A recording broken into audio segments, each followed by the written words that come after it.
So today, as you signed up, we're going to talk about the 2024 election series, and we're going to be talking about Michigan election laws and deadlines, and any things we need to be aware of going into this election year.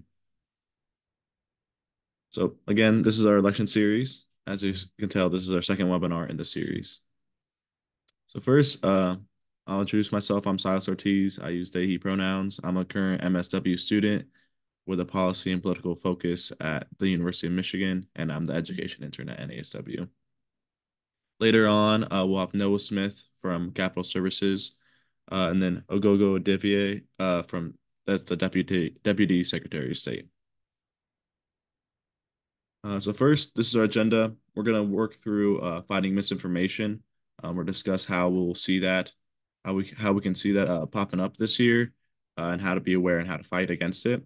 Next, we'll talk about another way to get involved in elections with poll working, and how to go about it and how to make sure you can help out. Next, we'll have Noah Smith from Capital Services talk about the special election results that happened in April and how that affects the current licensure bill we've been working on and other social work policy implications. And to round it up, we'll have the Deputy Secretary of State coming and join us talking about the new election laws, new early voting, all the deadlines you need to know for the primary, and then the general election in November. And as always, again, if you have questions, just make sure to drop them in the chat. So we're gonna start off by talking about fighting misinformation. First, we should define what misinformation is. So election misinformation and disinformation comes in many forms and has really only increased in recent years with social media, all the technology that's been growing. These forms may consist of rumors and misconceptions about elections. And while both misinformation and disinformation contain false content, it's important to note that disinformation is created to harm a group or organization.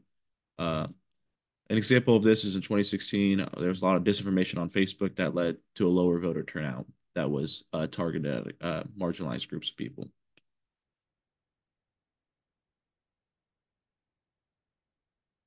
So first of all is what can we expect? As we all know, Gen AI and AI has been a uh, growing use of technology in the recent years.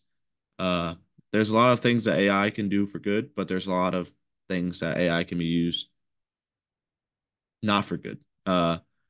So there's can be a increase of AI generated images. The use of AI in robocalls has also increased significantly. So we can also expect that there could be AI used to promote false images and false audio recordings from elected officials or news, spreading false information. Next, this has been a constant thing since 2016, the idea of fake news and incorrect reporting, uh, and has spread and constantly been used to polarize the public about certain issues. Next, we have disinformation. So again, this is a false information about candidates, incorrect registration deadlines, uh, and this is like mainly the disinformation is the goal is to prevent people from participating in elections, and they're usually targeted at marginalized groups. Next, since 2020, there's been this idea that's grown. It was here before 2020, but it's definitely grown since 2020 of stolen elections. People losing candidates claiming that the election was stolen and rigged. And these are things that all these things we can expect to be talking points and a point of conversation again in this election year. So now that we're walking through what we can expect this year, the reality is how do we deal with this? So first, the golden rule when it comes to misinformation, disinformation is be skeptical and rely on trusted news sources. So a lot of this AI can tend to have little points. So I will tell you, like when it comes to pictures, always look for extra fingers. AI will tend to do that. But also don't, it's a very simple thing, but don't always believe what you see on the internet. But make sure always being skeptical, especially with AI photos.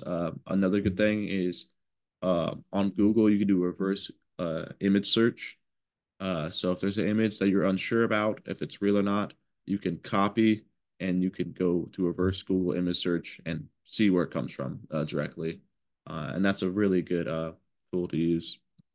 Another thing is with when it comes to fake news, how do we know what's real? How do we know what's not? Use nonpartisan fact checking websites is a big thing. So PolitiFact, factcheck.org, and Snopes is my personal favorite.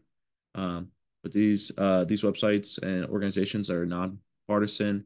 Uh, so if you have clients that maybe think certain like CNN, Fox News, MSNBC, they don't trust them, uh, you can point them this way to fact check anything they're concerned about. And these things you can put in articles, you can look up certain issues, and it'll give you the information.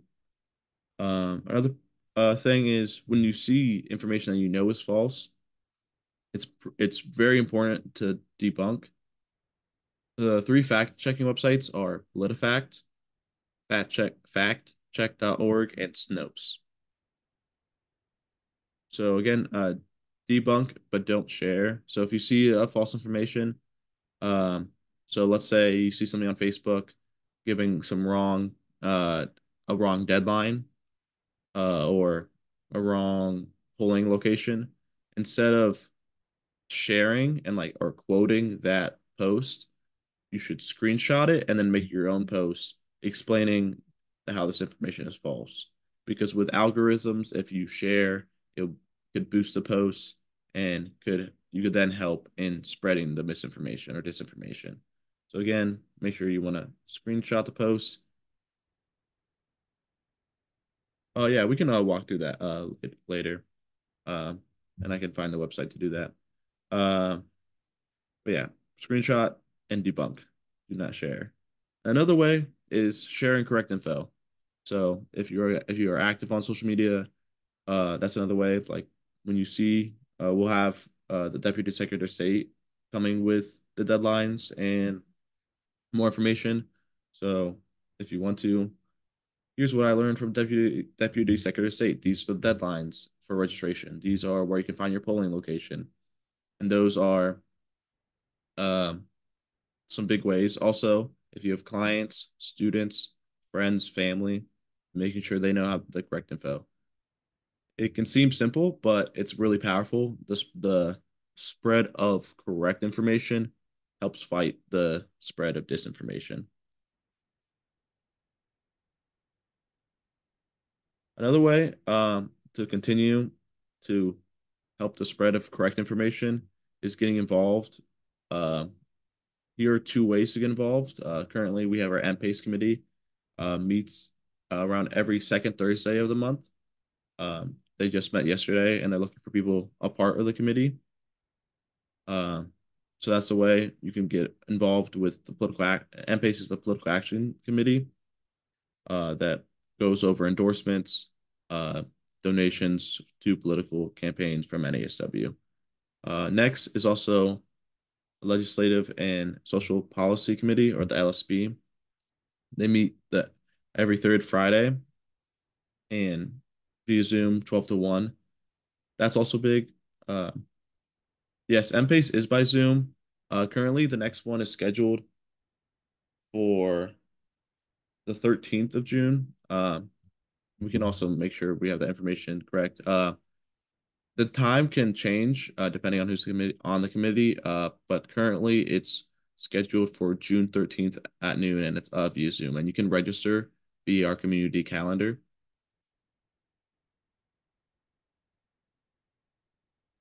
Um, but yeah, being part of joining the LSB committee and being active on the Zoom, um, we'll have our policy director and our capital service lobbyist there who will share information, and that's a big thing of staying informed yourself helps fight that misinformation.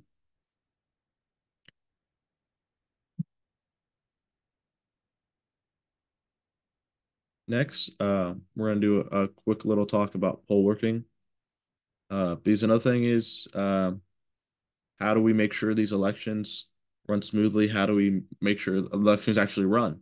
Uh, because as we'll talk about later, Michigan has moved with laws that are going to expand the amount of days you can vote at your polling location. Uh, and that's great, but then we also need people to work those polls to make sure that the polling locations can run efficiently. So we'll talk about how to be a poll worker.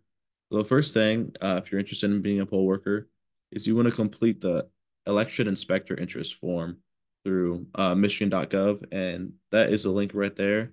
It's michigan.gov/SOS/elections/poll worker, and it will give you you'll be able to find the link of getting the form stating your interest.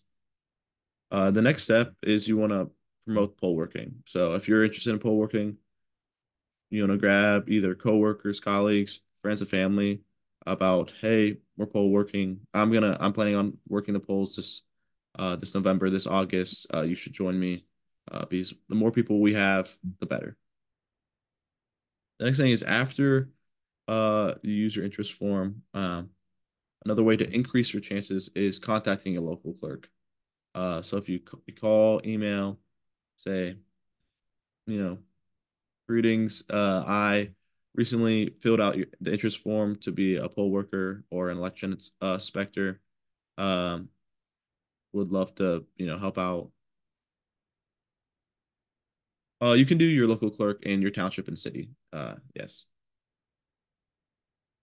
And Danielle just put in the link of where to find the interest form.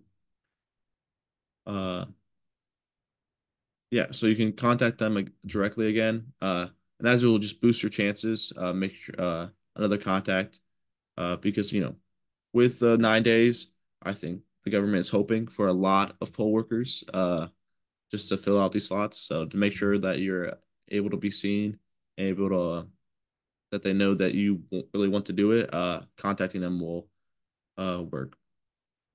And then after that, you can just wait to hear back from your local clerk about if they need you or if they don't.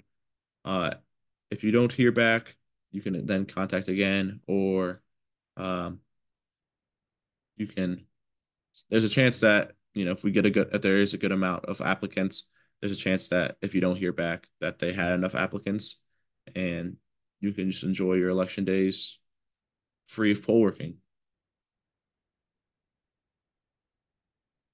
Yes, I'm not certain about all the rules, but there are rules about being nonpartisan. The deputy secretary of state will have probably more information about that, but I can say for certain, no, you shouldn't wear a Democratic Party shirt if you're going to be working the polls. Uh, it's a nonpartisan position.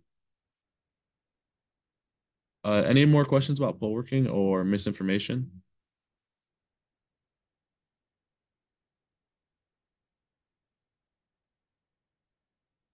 And I will see if I can put up the reverse image search real quick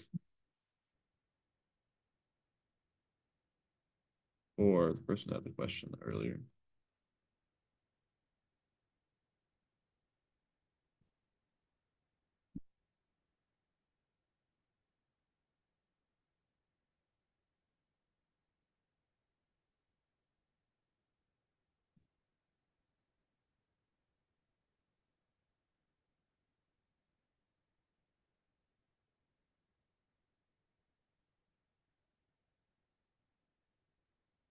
So let me share stop the share so I can share a different screen real quick.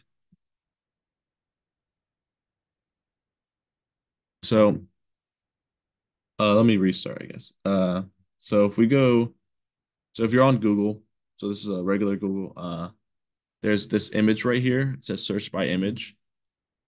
So what you can do is you can either, if you have a picture and you right click it, there'll be that little drop box that'll come up. Um, and you can press copy image address and you can paste the image link right here. Or if you have an image on another tab, you can drag it in or you can upload a file. So I can see if I have an image that I can use real quick.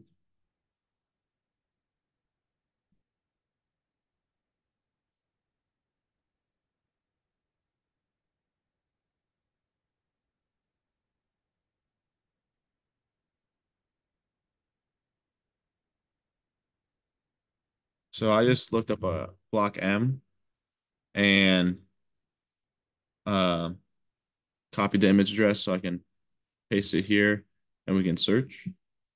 And then it's going to find the image source. So we can see that it's from, there's a couple different places where it's from, where we can find it. But I can know this is from the University of Michigan and it's not something fake. It's not incorrect. So that's hopefully that answers your question about how uh to walk through the Google reverse image search. Then I'll go back to the slides real quick. And I see that we have a question.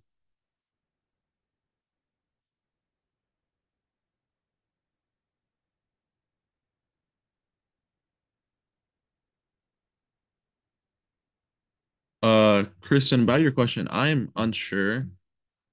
I believe that usually it would be in your locality. That's another one we can save for a go-go. But I presume that if your local polling location already has enough poll workers, that you won't be assigned to a different location. But again, we can save that one for a go-go.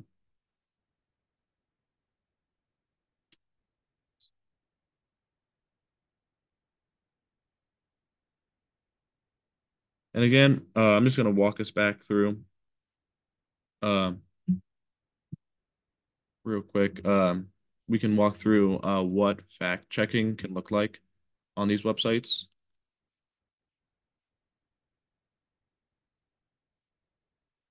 So we are all familiar with it.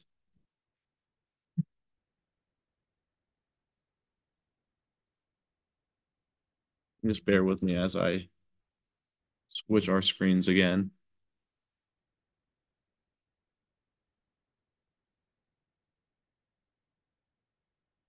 So, okay. So this is a PolitiFact. This is how it looks. Uh, so one of the first things it's going to come up with its latest fact checks. We can also uh,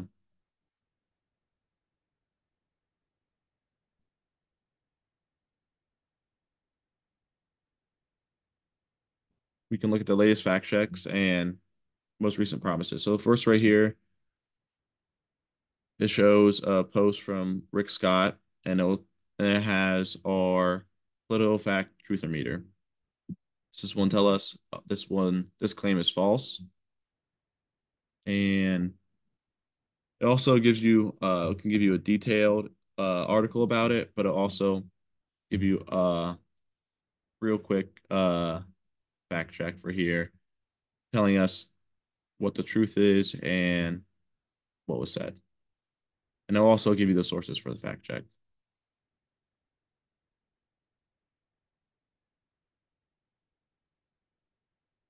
So that is how PolitiFact works currently. Again, you can also see the sources, so it'll show us all the sources, so we know that it is trusted. Snopes is also so right here, um, as you can see on Snopes, it has some featured stuff. It has correct articles. We can look at, we can search anything. So one of the things we can check is like, let's say what's going on in Michigan.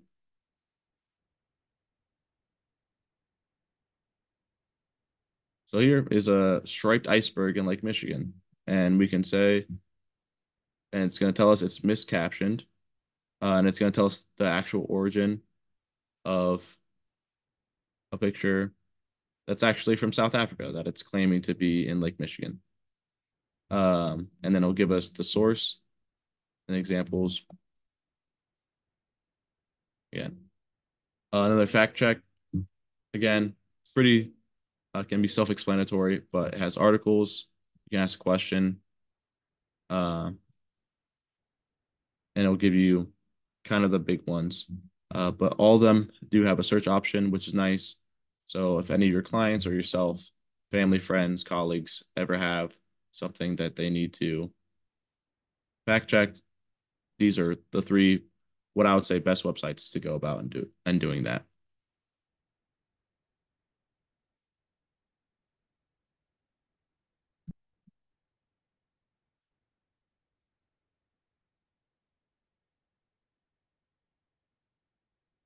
So does anyone have any questions currently about how to stay informed, how to make sure what we're looking at is correct and not false?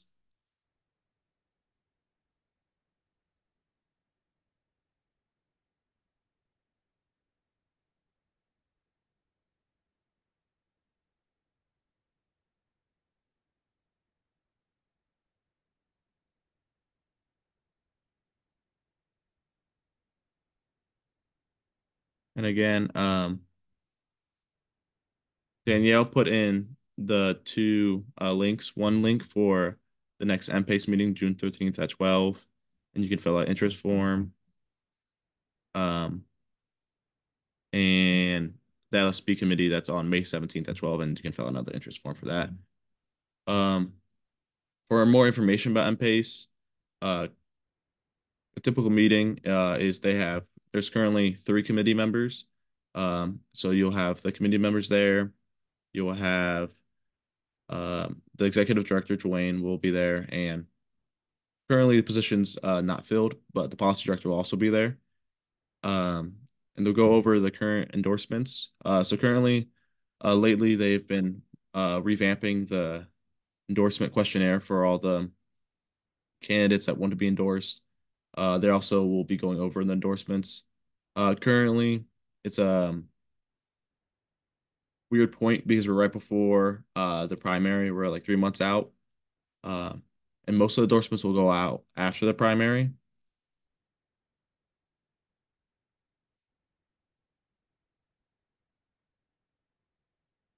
Uh, but yeah, so you can always bring information that will be talked about. So currently there was recall elections that happened just this past Tuesday. Recall elections in Ottawa County, in Washtenaw County for the Ypsilanti City Council. And those are things we want to stay aware of, depending on how they affected. There's also uh, school board recall. There's two school board recalls that were failed um, on the western side of the state in the Grand Rapids area. But yeah, the purpose, if you're interested in MPACE, is to help. Oh yeah, Delta County. Yeah, thank you. Delta County is also important as up in the UP. Let me not forget that.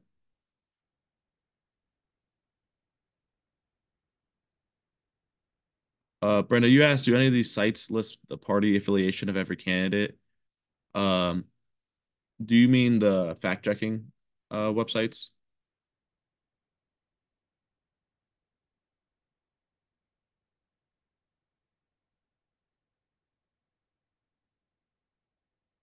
I believe so. You can also always a quick thing. I'll give another another source I like is Ballotpedia. You can always look at people there. Don't know if Danielle, if you can send that link in. It's Ballotpedia. But the Ballotpedia, you can look up a candidate and it'll show you all of their political party affiliations. You can also look and it'll show you if you scroll down enough, it'll show you how they voted on certain issues in the past. So that's also a big resource. Um, yeah. But again, with Delta County, there's three of the yeah three. Thank you, Monica. Three of the five commissioners were recalled by landslide. But yeah, so MPACE uh, help elect candidates to public office who support social work policy, promote NASW legislative policies through political action and through support of candidates. MPACE also does support, promoting political education and participation through the members of the social work profession. Do you know how to? So Deborah asked, do you know how to find out who contributed money to a campaign? So bear with me for a second as I find this website. But there is a website to find where because through forget what law, but campaigns have to disclose who gives them money. So sorry that I don't have this on hand.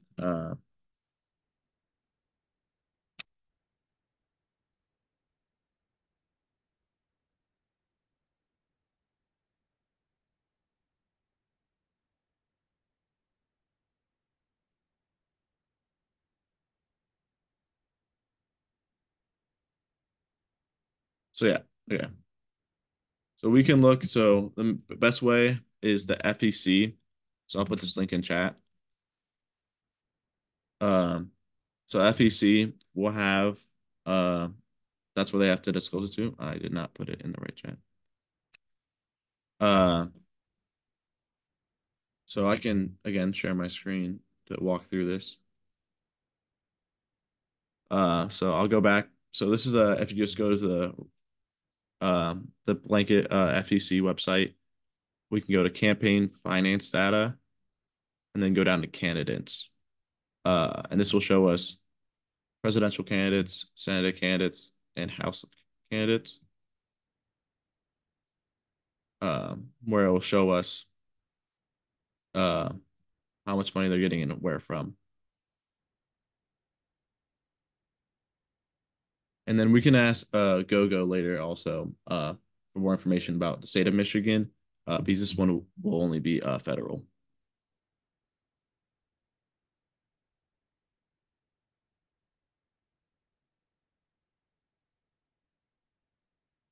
Uh, so yeah, Monica asked, is that for the federal level only with the FEC? Yes, that is correct. And I see Noah Smith has joined.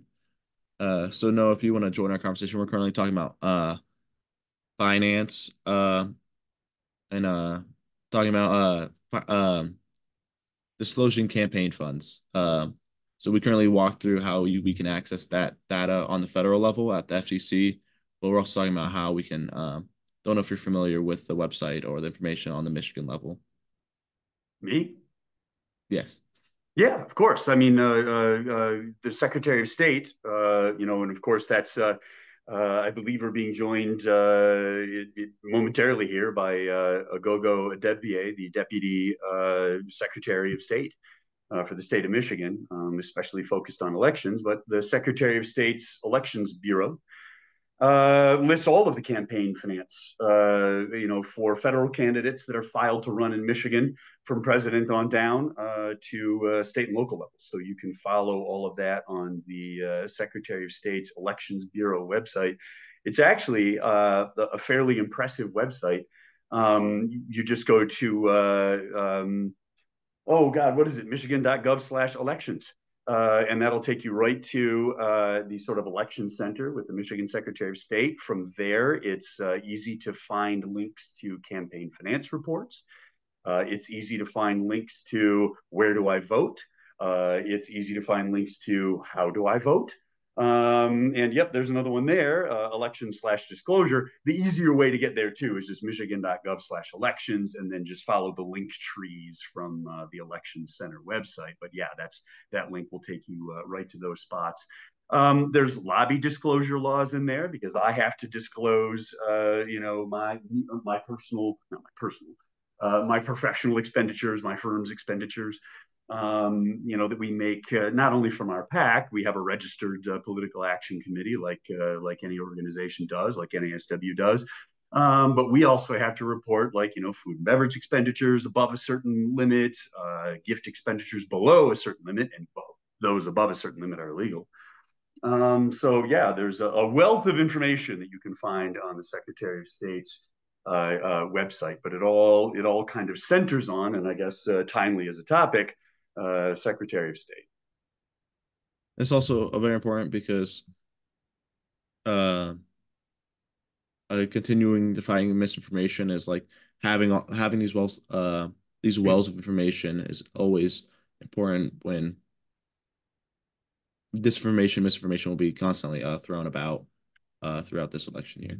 Well, and I think it's an important discussion to have because information without context also leads to disinformation. And so putting information in its proper context, I think, is an important part of the discussion, right? And that's where campaign finance gets sticky.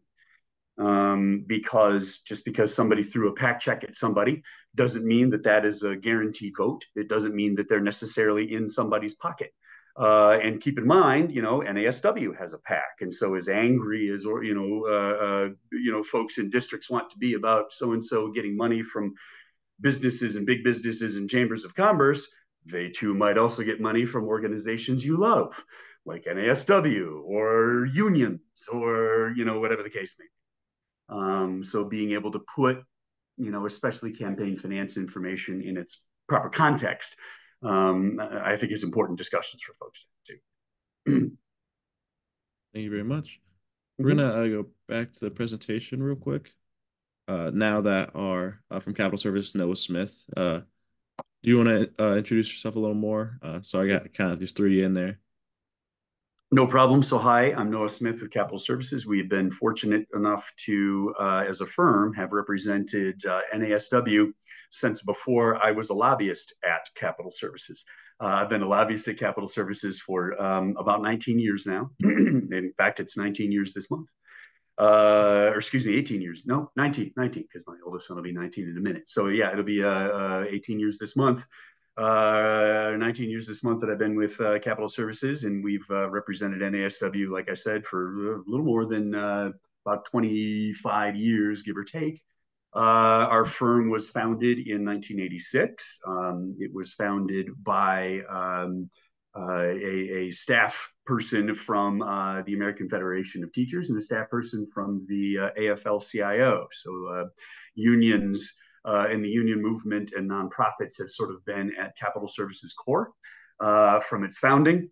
A lot of our clients have been with us for more than 20 years, and that's something that we're very proud of.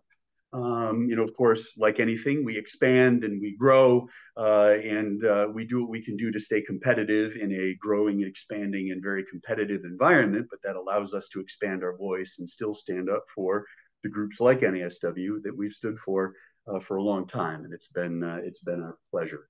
Prior to that, like everybody, I went to school and was a kid at one point. I joined the Marine Corps right out of high school. After my stint in the Marines, I got my degree from Grand Valley State. Was first picked up after staffing in the Michigan Senate for just a short while. Was picked up first by the American Cancer Society before I was offered a position here at the Capital Services. So I've been a lobbyist for about 25 years. Capital Services again for just about 19. So, of course, representing NASW among a number of other clients. And we represent NASW not only before the Michigan legislature. We don't do federal stuff for NASW. We are a Michigan-based, Michigan-focused state-level lobbying organization.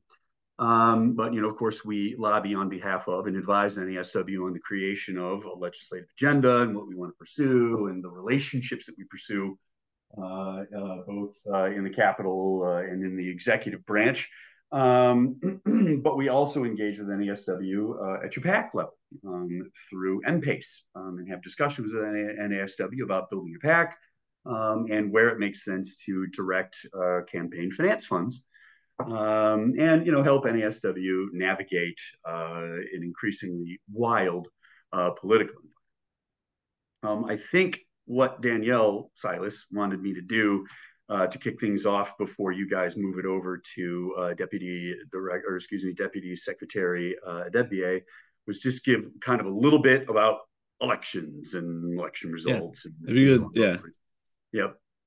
So looking at the massive thing in front of you that says special election results. For a time, Michigan had 56 Dems and 54 Republicans in the Michigan House of Representatives as part of the great trifecta that everybody exists under right now, with a Democratic legislature, Democratic executive branch, and Democratic Secretary of State, Attorney General, so on and so forth.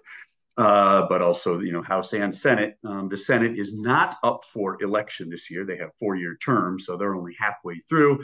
Of course, every 2 years, the House of Representatives have to run, but we had a hiccup partway through the year in which the 56 member majority, which is a super tight majority in the House of Representatives, dipped back down to 54. It became a 54-54 tie because 2 members left their spots as representatives to run for and won to be mayors of their local communities.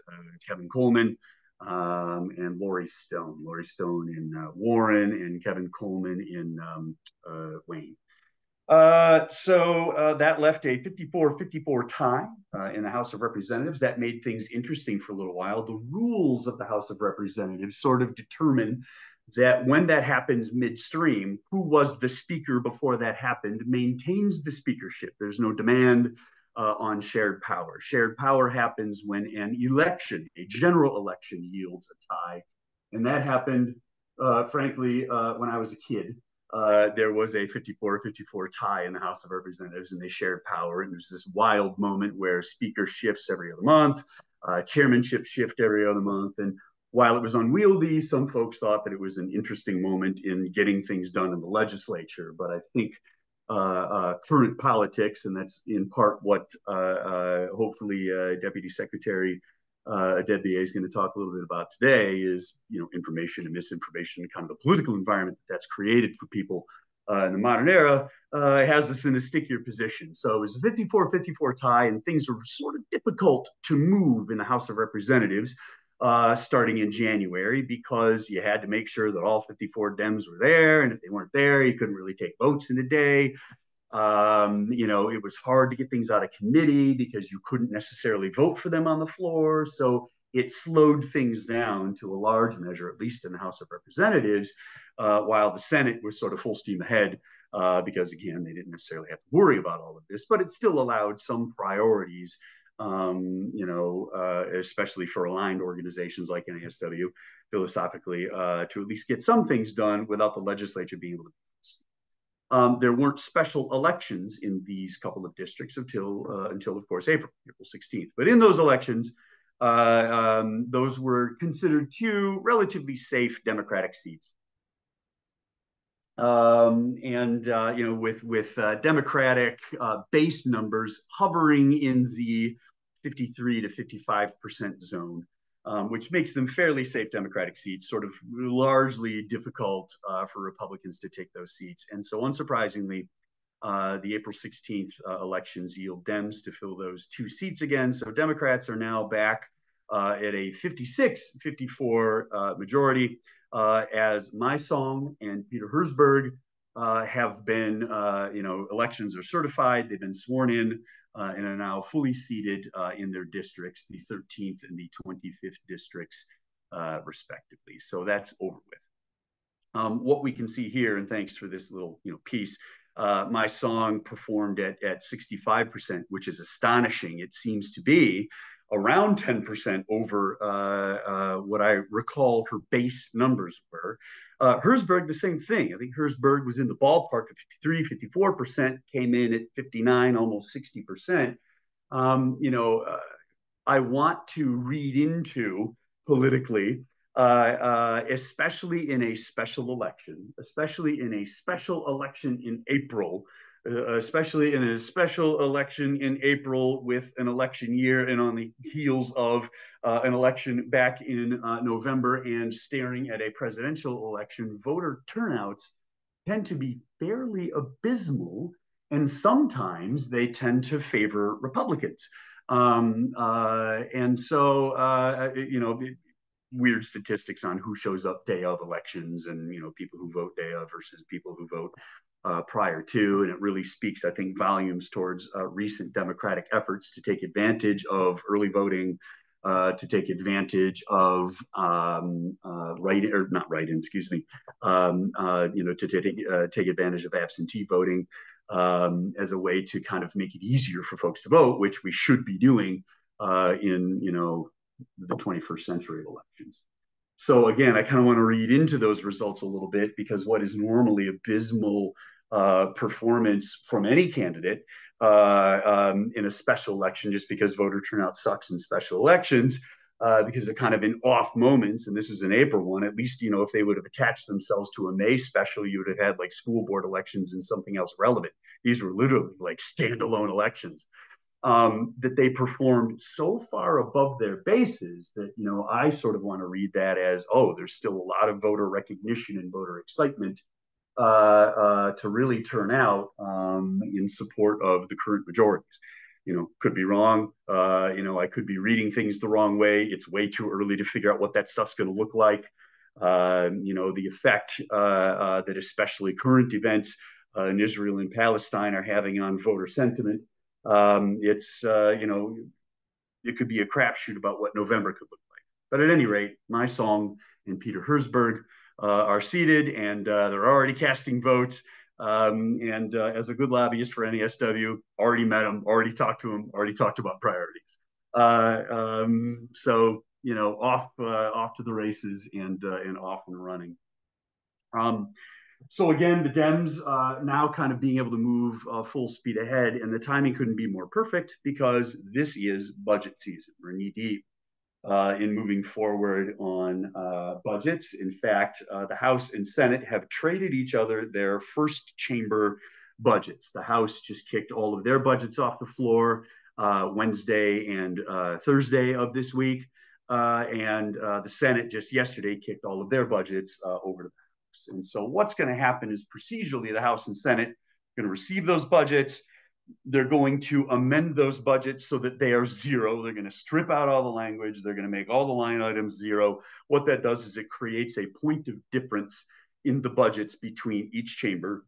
That's important because the only things that you can discuss in a conference committee, which is a committee that the legislature puts together temporarily to deal with differences, ironing out differences between bills, between chambers, a Senate bill that the House changes, the Senate would reject, and they would have to, if they do, you would send that to a conference committee to iron out those differences. The only things that you can discuss in a conference committee are points of difference. And so what you do with the budget is you make everything a point of difference so you can discuss everything in a budget. It's a clever tactic, but folks have been doing it for a long time. Something that NASW is looking at very closely in the budget debate right now in the Department of Health and Human Services budget, as the House and Senate are both talking about them, is what we want to do about behavioral health provider rate increases for Medicaid. Those haven't been increased in a long time. And in fact, in 2009, behavioral health provider rate increases took a haircut because in 2008, we had that massive economic recession. During that massive economic recession, as a way to survive, the governor at the time, Jennifer Granholm, and the legislature agreed that they were going to raise some income taxes, but that they were going to do some things to try to lower temporarily expenses in the budget. One of the things that everybody agreed on and was accomplished by executive order, in part because that helped hold the legislature a little more harmless for an unpopular idea, was that healthcare providers, both on the healthcare side and behavioral health side, took a Medicaid reimbursement haircut. Medicaid reimbursement rates were lowered across the board. And in some cases, especially with healthcare, those have been since raised, though not quite to cost of living and where they should be in the modern era. They've been raised over time, but largely behavioral health provider rate increases for Medicaid have not been increased over time. some have been completely ignored, and the legislature is waking up to that fact, as especially because we have a behavioral health workforce shortage, and one of those shortage reasons is it's impossible, in some cases, to be a good business person, keep your doors open, and take Medicaid clients because behavioral health rate increases are so low. So the legislature and the executive are being very serious about looking at rate increases and what we can do to start to step that up over time.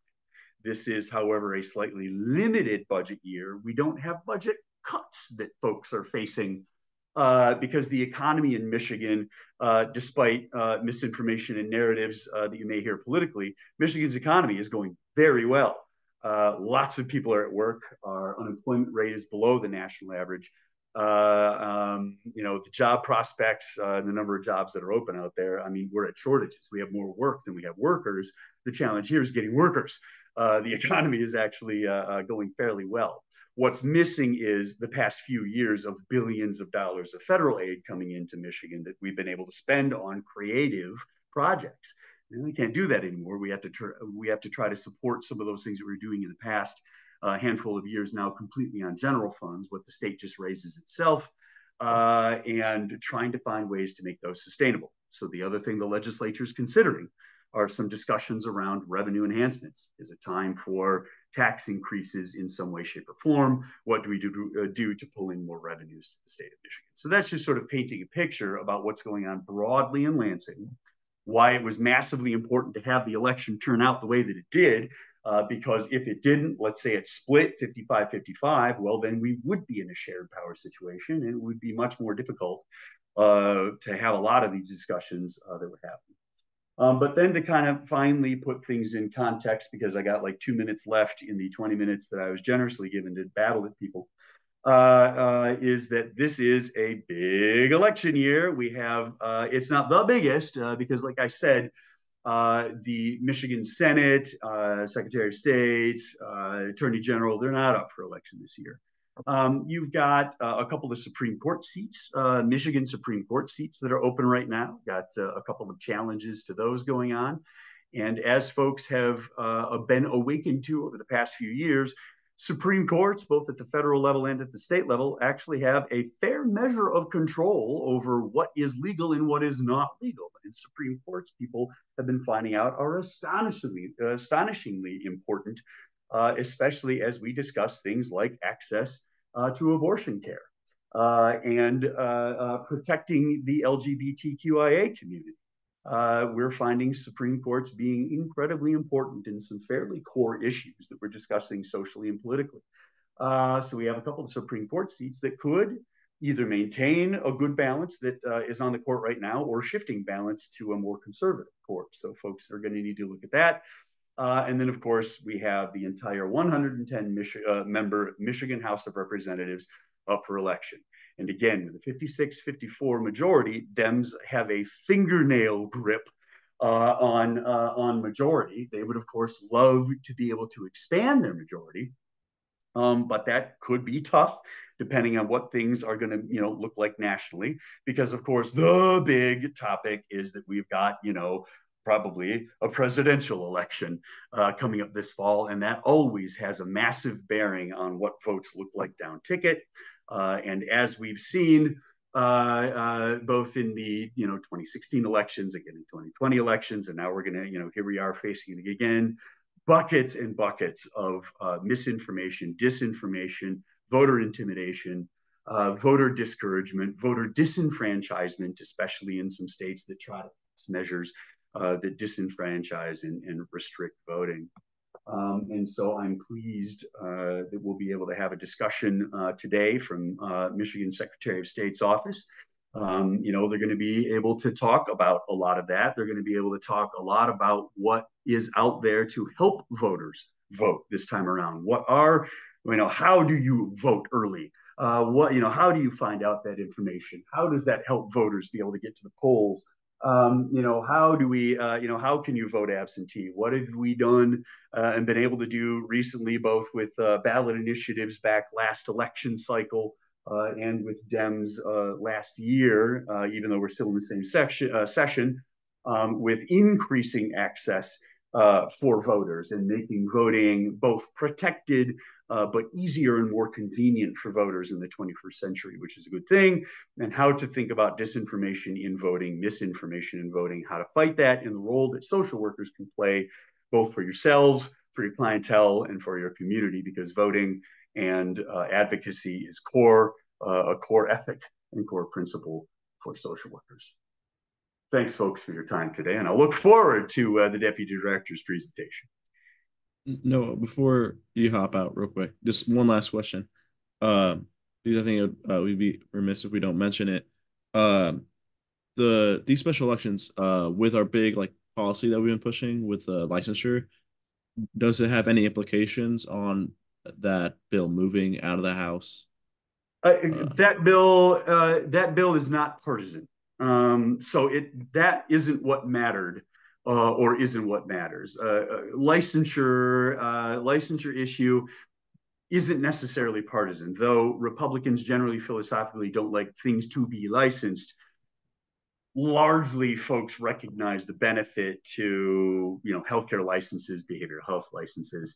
It is a matter of process and a complication of process and how we draft. What will make it easier is just it's better to find votes.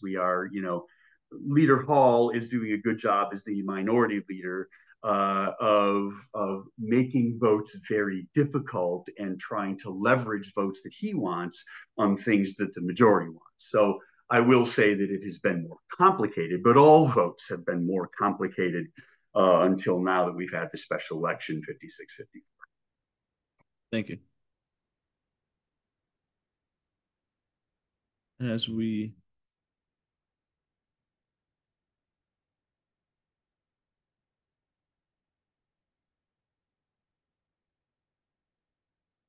I know, since we got you, we got another question. What other issues related to budget should social workers advocate for as they reach out to their local reps?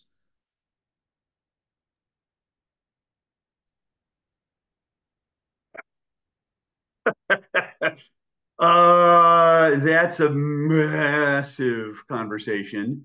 I would frankly I'd encourage folks to join LSP, or at least see what NASW puts out about that kind of thing.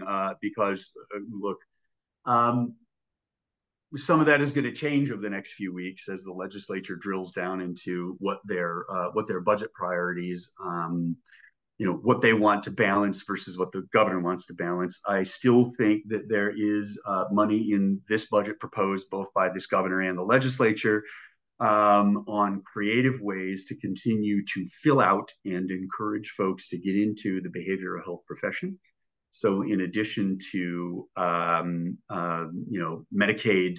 behavioral health provider rate increases, we're also looking at incentives and scholarships available for students considering a career in behavioral health that would help defray loan costs, or that would provide, like paid supervised internships, much like NASW was able to get in the budget last time. To help people, like I said, paid supervised internships, or cost defrayals for the accelerated MSW programs like you see out of Wayne State. Scholarships available shortly through DHHS, who's still working through the rulemaking process before we distribute that money to help defray the cost of that, and loan repayment programs, money for loan repayment programs for people pursuing master's degrees or more in behavioral health. Thank you. And again, I see Monica put in the chat that she's a member of LSP and finds it Yep. worth her time. It's very good. I've been Well, I able to appreciate join a that, good Monica. amount. I would hate for you to say it all sucks and it, doesn't work for anyone. So thanks, Monica, for the nod. I'll pay you $50 later. And I do want to shout out that Monica also during the turnout mentioned that Delta County up in the UP had a 23% turnout for their special election, and it was able to get some Right. favorable results.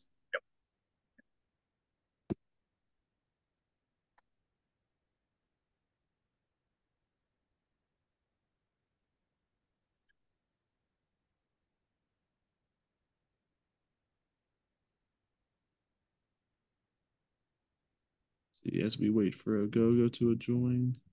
Oh, he hasn't joined yet?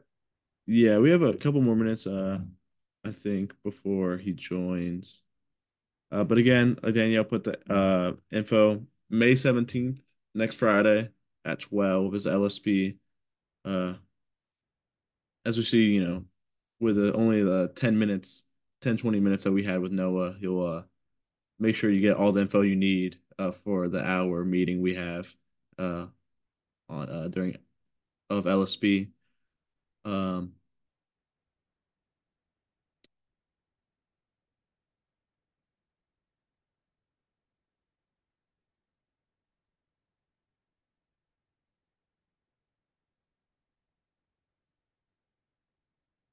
Deborah has a question. Longtime NASW member. I don't want to presume that NASW aligns with me politically. How do we find out? Fair. Because you're right. There are Republicans. There are social workers of all, of all political persuasions, Democratic or Republican.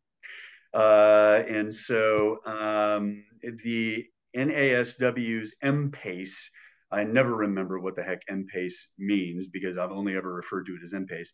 But it is both a committee and the name of the political action committee. Again, a political action committee is any organization sets up what they call an independent political action committee because you can't use your membership funds, right? You can't use your organization's general fund, your treasury fund, for political donations. You have to raise political funds separately and hold them in a separate account, even though that then political organization is aligned with your organization. So MPACE is NASW's political arm. It is the organization of NASW that does political donations. It is always smart, and as we advise MPACE, that you do some bipartisan giving. What MPACE has to discuss is, are you proud for your check and thus the name of your organization to appear on somebody's campaign finance report, regardless of their political persuasion? So the answer to that question is MPACE. Join MPACE. Yeah, and Danielle put in the NASW Michigan legislative priorities. Uh, Yeah, Rebecca's, the legislative priorities are extra political, meaning they are nonpartisan.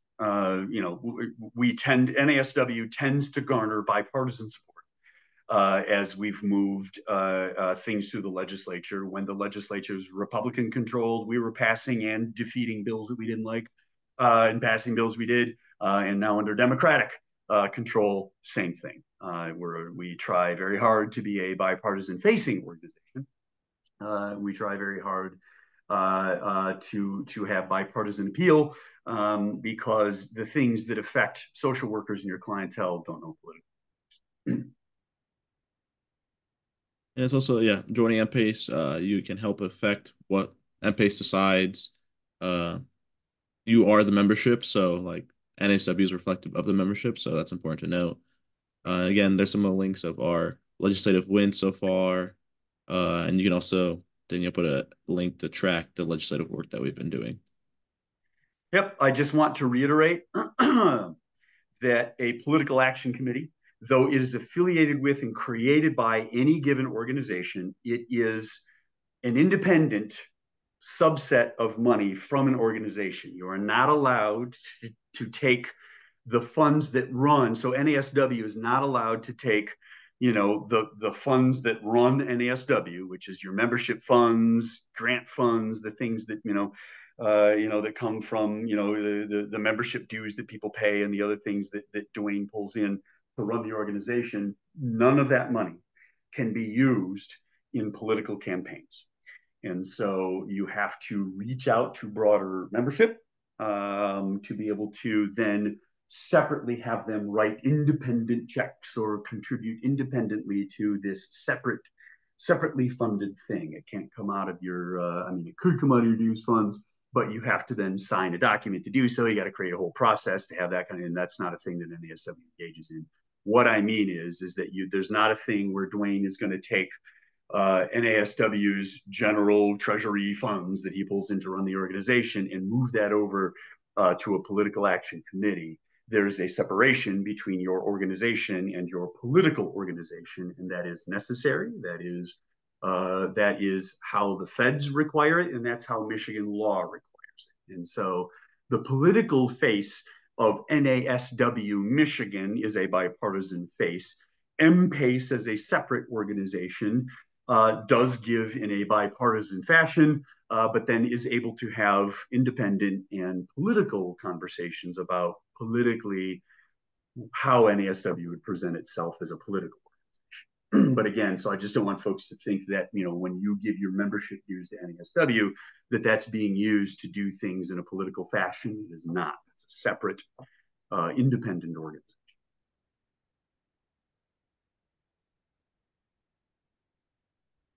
Thank you for that clarification. It's very Yeah. important to note.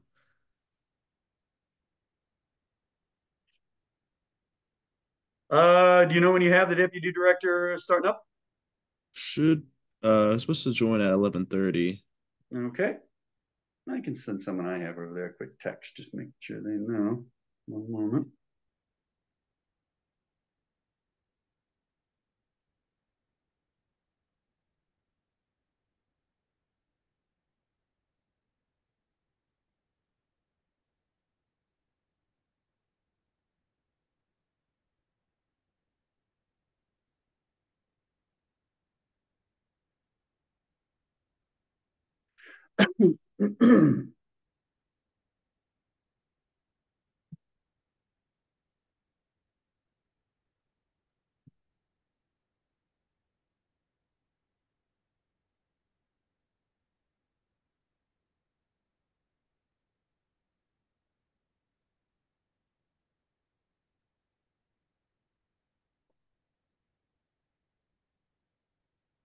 You two guys, you don't have to hear me talk.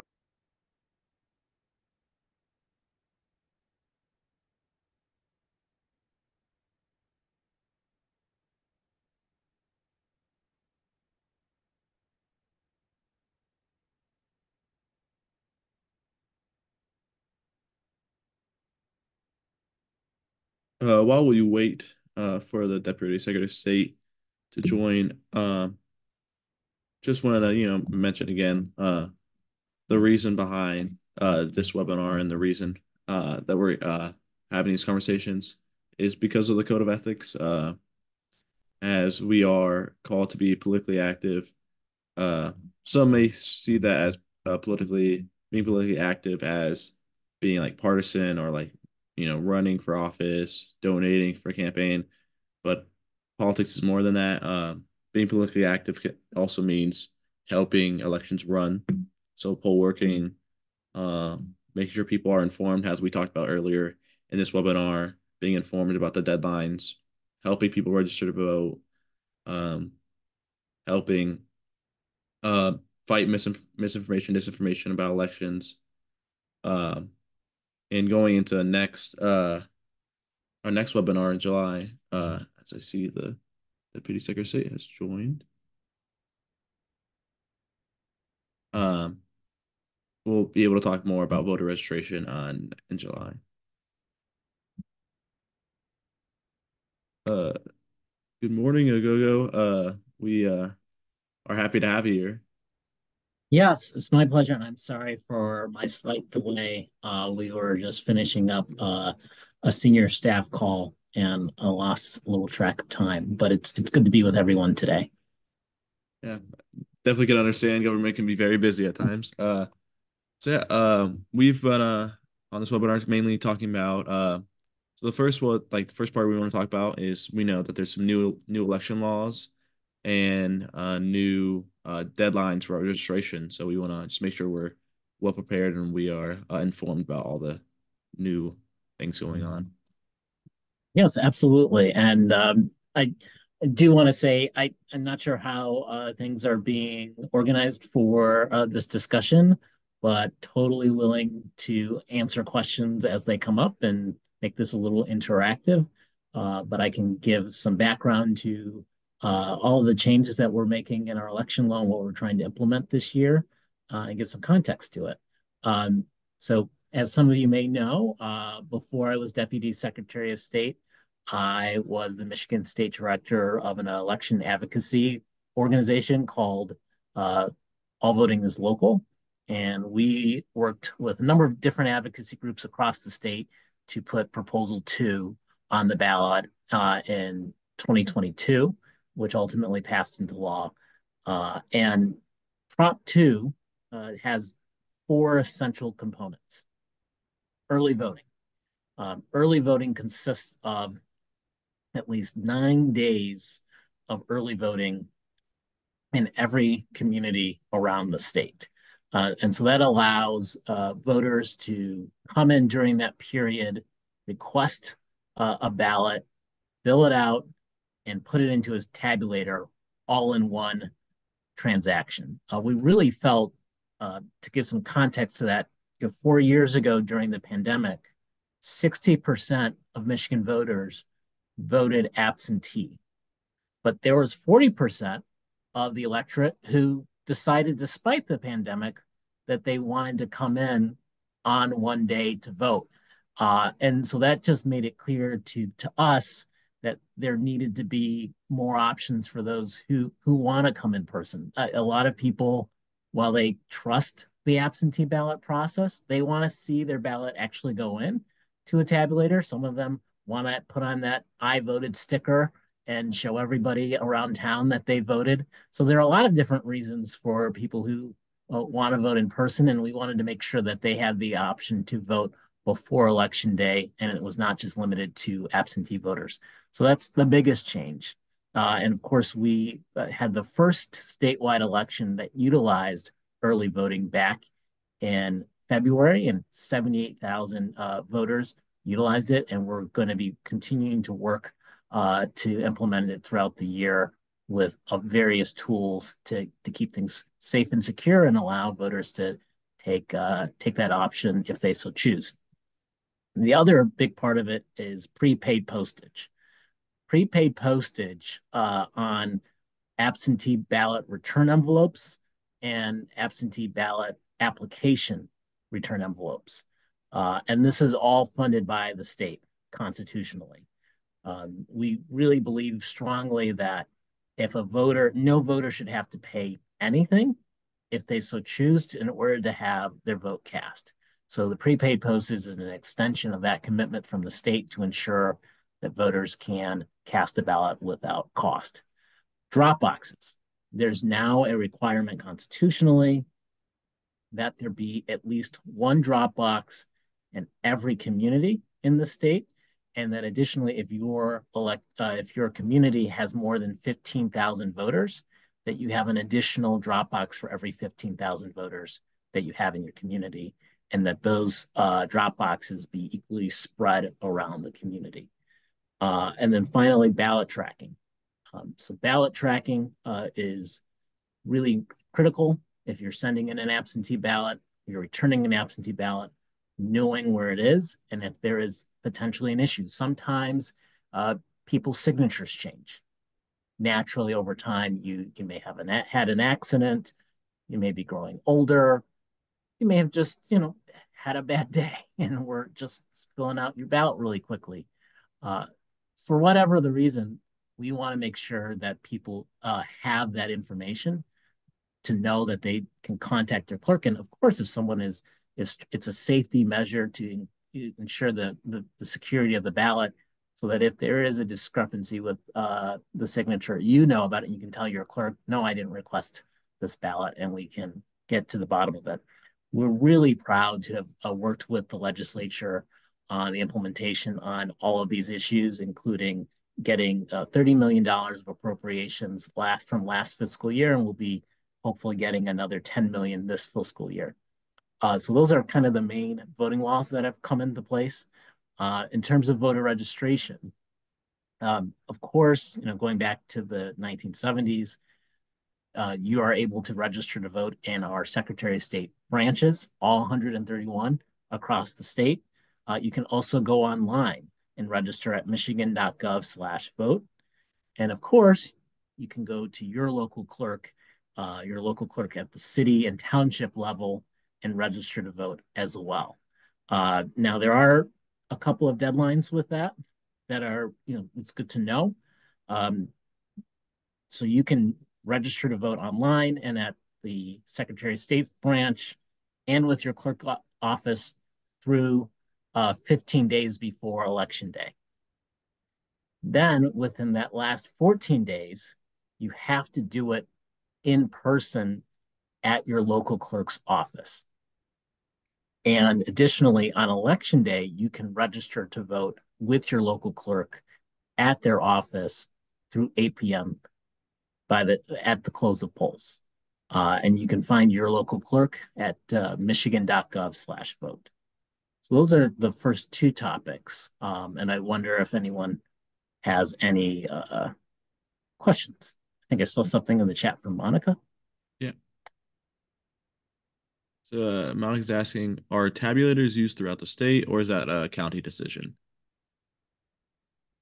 So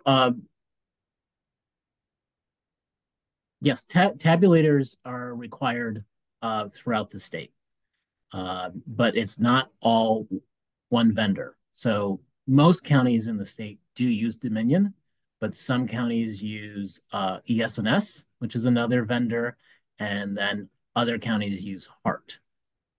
So it really depends on your community and what your county clerk has decided will work best. Now, the process for it's a 10-year contract typically, and the last time these contracts were renewed were in 2017. So county clerks obviously have the option to switch, but usually that is such a cost-intensive process to replace all the machines in the community. They stick with them. You do bring up a good point because there is a lot of disinformation out there. So I want to share some resources. There is I'll put this in the chat. It is michigan.gov/SOS fact check. And you can go to that website and get a lot of different information about what the actual facts are. And additionally, I also put this other voter education resource link that we have. And there are a lot of fact sheets, including a fact sheet on election misinformation. So really encourage you guys to get to know a lot of the facts and to spread them in your networks. And of course, if you ever face some misinformation that you feel need to be reported to us, I'll also put this email address in the chat. It's misinformation@michigan.gov. Send us an email and we will, try to get to the bottom of it and give you the information you need and also respond to it with our own resources if necessary. Thank you for those resources. We also talked about a little bit about poll working earlier in this webinar. So we had some questions around that. One of the first questions was, when someone applies to be a poll worker, what areas or localities, like it would only be in where they're located is where they could poll work? So no, and it's actually really important. So under Michigan election law, every precinct and every counting process is required to have at least one Republican and one Democrat involved in the process, and that is for just to ensure that everyone's keeping an eye on the process and ensure fairness. And so, as you know, there are some parts of the state that are very red, and there are other parts of the state that are very blue. And so we actually encourage everyone to go to Michigan, and I'll put this in the chat, michigan.gov/democracy-MVP. And you can go to that website and sign up to be a poll worker with our department. And we will pair you with a community in need. And so that may be your own local community. It also may be a community elsewhere in the state if you're willing to travel. But it's very important that we all help each other. And since we launched this website in 2020, we've really seen an uptick in local clerks being able to find all of the partisan election workers that they need to have to follow the law. Thank you. Another question we had was, if you got chosen to be a poll worker, what are the rules around, like, what can you wear, what can you not wear, um, that type of thing, or what can you not bring as well? So a lot of it depends on the local community. Like in Detroit, they require you to wear a white shirt and black pants typically. But in other communities, it's really just be professional, be comfortable. I defer to your local clerk that you're going to be working for. But the mainline rule for everybody is you can't wear anything that is partisan. So you can't, even if you're a sort of a Democratic poll worker or a Republican poll worker, that doesn't mean that you get to wear a shirt and vote for candidate X. You on that day are there in a quasi nonpartisan capacity. You're there to help all voters, and we want all voters to be comfortable coming to you and working with you to cast their ballots in a streamlined way. Thank you. Another I know concern that's been growing like around since the 2020 election is safety and like of going to the polls and being a poll worker. How has the Secretary of State's office, how have they worked to help ensure safety of poll workers and people that vote? Yeah, so very good question. One of the things we worked really hard with the legislature, particularly Representative Kara Hope, to pass a number of bills last year, specifically 4129, HB 4129, which makes it clear that if you're an election worker, whether you be a clerk or a poll worker, and someone tries to intimidate you with the specific intent of interfering with your duties to carry out election duties and results, that person who targeted you can be prosecuted. So this is something, obviously, in the last few years, with all of the controversy that we've seen with elections, that is extremely important to have those additional prosecutorial tools to keep these bad actors at bay and hold them responsible and accountable. The other thing that we've worked extremely hard on is to get local election officials and law enforcement officials ready for whatever could happen this year. So we have held a number of trainings across the state, particularly last month in April, uh, with over 600 officials to train them on different scenarios so that they're prepared for whatever could come their way on election day or during the election periods leading up to election day.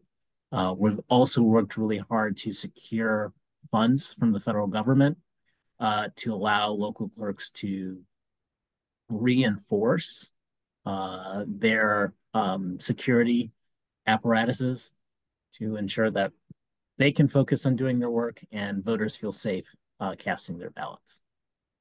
Thank you. Monica's question: does prosecution come from the local law enforcement and prosecutor's office? Uh, if so, that is problematic for people like me who live in this area. Can the state intervene to help the poll worker or even a board of canvasser? Sometimes the locals can reinforce the dysfunction. Yeah, so typically prosecutorial decisions at the local level are handled by the county prosecutor. There are some cases where the attorney general obviously can and step in, but that is really more of an attorney general question, and we try to defer all prosecutorial questions to them. Thank you. And I know you touched on mis and disinformation a little earlier, and you have your resources. But just again, wanted to uh put it out there and ask what we as social workers can do to help fight and disinformation and help people get the correct information about the election. Well, I think the biggest thing is to keep your ears open, listen. Most people are, going to be free with their doubts and with their fears, and sometimes there's straight up lies about how elections are conducted in this state and across the country. And so when you hear that, I really urge you, if you feel comfortable, if you feel safe, of course, to push back and give someone the actual facts. Because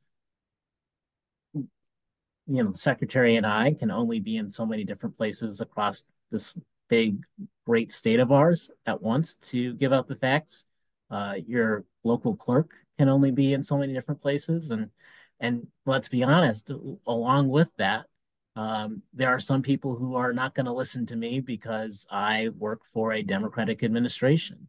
And there are some places where someone's not going to listen to a Republican election official because they're a Republican. So to the extent that you can learn the facts that we've presented at SOS Fact Check, at michigan.gov/SOS Fact Check, and get that out into the community, I think that is a really wonderful thing because you're the ultimate ambassadors. You have the relationships and you can really help us ensure that people are aware that we have a fair and free system here that respects people's right to have their voices heard when they cast their ballots. Thank you. My next question is, what are the next round of improvements in our election process that you would like to see implemented for future elections? Ooh, I think we are certainly really trying to focus on this election cycle on just implementing everything that we have because there's a lot to do. But we do have a Michigan Voting Rights Act that we have been working extremely hard with Senator Camilleri and other stakeholders in the legislature to try and pass. Because one of the things that we have found in the last few years is that there's a growing attack on the Federal Voting Rights Act. The Supreme Court overturned a key provision of the federal VRA and Shelby v. Holder about 10 years ago. And then there was a ruling, I believe, in the Fifth Circuit in the federal system saying that there isn't a private citizen can't file an action under the federal VRA, which would be a huge obstacle to hold people accountable.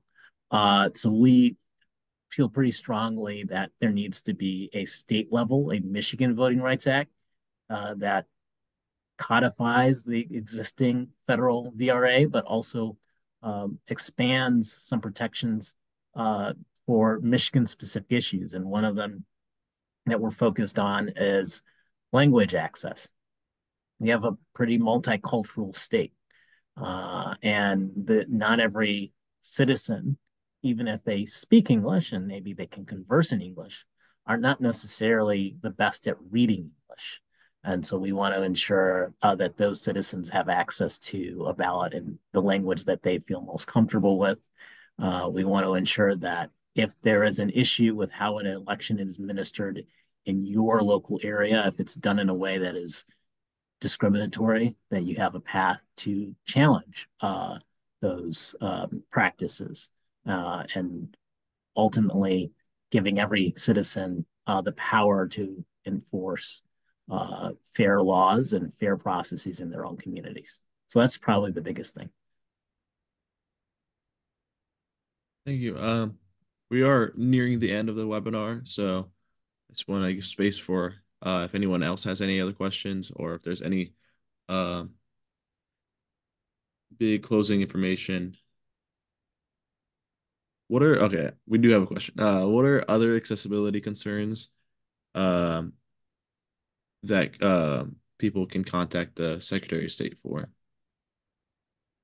Yeah, I would say if you have an accessibility issue, the number one person to talk to is your local clerk first, because they are on the ground and can best assist you. We have a very decentralized election system in Michigan. So elections are administered by your local city or township clerk, and they are the ones who choose which polling places are going to be set up, where the drop boxes are going to be. They send out absentee ballots, they accept ballots, they count the votes. So they're very much involved with what you see uh, in your own community on election day and then the days leading up to it. If you still have an issue, of course, you can always contact us by emailing us at Michigan or at elections at michigan.gov, and there's usually someone monitoring that email address, and they will be able to respond to you. But the first person to contact is your local clerk. Thank you. And thank you again for joining us again. This was a lot of fruitful information, especially going into this election cycle. Uh, Again, just wanted to give you at least another minute if you have any other closing information that you want to leave us with. No, I truly appreciate this community and all that you guys do to uplift people around our state. I think if I could leave you with one thing, please vote and please encourage people that you know to vote. Every election has is the gives us the ability to decide the course of our future, whether it's on the local level or at the presidential level. Every election is an opportunity to change course and or to reaffirm the course. And that's something that not every country and not every person on the face of this planet has the ability to do. It's really our most precious right. So please make sure you utilize that right in November and in August, because we have an August primary coming up. So thank you again for joining. Thank you everybody for joining us for this hour and a half. A lot of great information. To plug our next webinar, it's the social work or voter engagement and social work ethics with Vote ER on July 12th. And then after that, we'll have in September 13th, social work policy and advocacy priorities heading into the election. Um, both of those are both be on Friday from 10:30 to 12 this time slot. I hope you guys all have a great Friday and enjoy the rest of your day.